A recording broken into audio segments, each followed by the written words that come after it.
ابھی تک تو ہمارا دنیا کے ہاں جو امیج گیا ہے وہ یہ ہے کہ یہ پاکستانی بھکاری ہوتے ہیں۔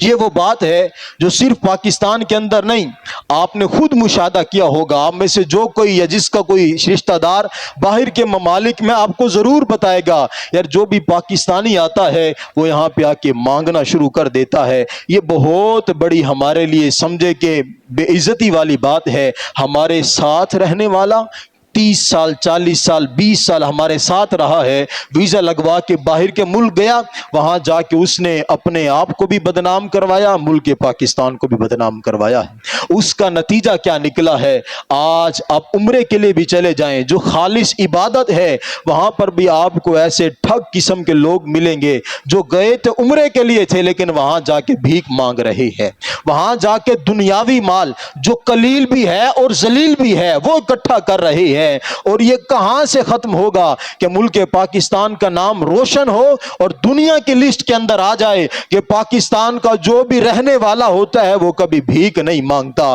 اس کو ہم نے ہی ختم کرنا ہے۔ ختم کرنے کا طریقہ آسان ہے، آج سے بھیک دینا بند کر دیں۔